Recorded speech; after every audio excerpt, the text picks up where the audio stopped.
आज मैं आपको 16 सोमवार व्रत की एक अत्यंत पावन और चमत्कारी कथा सुनाने जा रही हूं। मान्यता है कि इस व्रत को स्वयं माता गौरी ने भी किया था। जो भक्त श्रद्धा और विश्वास के साथ इस व्रत को करते हैं, उन पर भगवान शिव और माता पार्वती की विशेष कृपा बनी रहती है। एक समय की बात है। भगवान शिव और माता पार्वती कैलाश पर्वत पर विराजमान थे। माता पार्वती ने भगवान शिव से पूछा कि ऐसा कौन सा व्रत है जो मनुष्य के सभी कष्टों को दूर कर सकता है और उसकी मनोकामनाएं पूर्ण कर सकता है। तब भगवान शिव ने माता पार्वती को 16 सोमवार व्रत का महत्व बताया। उन्होंने कहा कि जो भी भक्त श्रद्धा और नियम पूर्वक 16 सोमवार का व्रत करता है, उसके जीवन के दुख दूर होते हैं और उसे सुख, समृद्धि तथा सौभाग्य की प्राप्ति होती है। कुछ समय बाद माता पार्वती ने भी इस व्रत को पूर्ण विधि विधान से करना आरंभ किया। उन्होंने लगातार 16 सोमवार तक भगवान शिव की पूजा की और पूरे मन से उनकी आराधना की। माता पार्वती की भक्ति से भगवान शिव अत्यंत प्रसन्न हुए।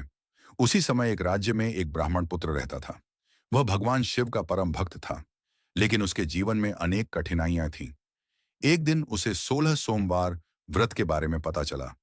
उसने भी श्रद्धा पूर्वक यह व्रत करना शुरू कर दिया। वह प्रत्येक सोमवार को प्रातः स्नान करता, भगवान शिव का जलाभिषेक करता, बेलपत्र अर्पित करता और पूरे दिन व्रत रखकर शिव जी का स्मरण करता। धीरे धीरे उसके जीवन में परिवर्तन आने लगा। उसकी परेशानियां दूर होने लगीं और उसके सभी कार्य सफल होने लगे। कुछ समय बाद उसकी ख्याति दूर दूर तक फैल गई। लोगों ने देखा कि भगवान शिव की कृपा से उसका जीवन सुख और समृद्धि से भर गया है। इससे प्रेरित होकर अनेक लोगों ने भी 16 सोमवार का व्रत करना शुरू कर दिया। कहा जाता है कि इस व्रत के प्रभाव से विवाह में आने वाली बाधाएं दूर होती हैं, संतान सुख की प्राप्ति होती है और जीवन में सुख शांति आती है। माता गौरी ने भी भगवान शिव को पति रूप में प्राप्त करने के लिए कठोर तपस्या और भक्ति की थी। इसलिए यह व्रत विशेष रूप से शिव और पार्वती की कृपा प्राप्त करने वाला माना जाता है। दोस्तों, 16 सोमवार व्रत केवल एक धार्मिक अनुष्ठान नहीं है, बल्कि यह श्रद्धा, विश्वास और धैर्य का प्रतीक है। जो व्यक्ति सच्चे मन से भगवान शिव का स्मरण करता है, उसके जीवन में सकारात्मक परिवर्तन अवश्य आते हैं।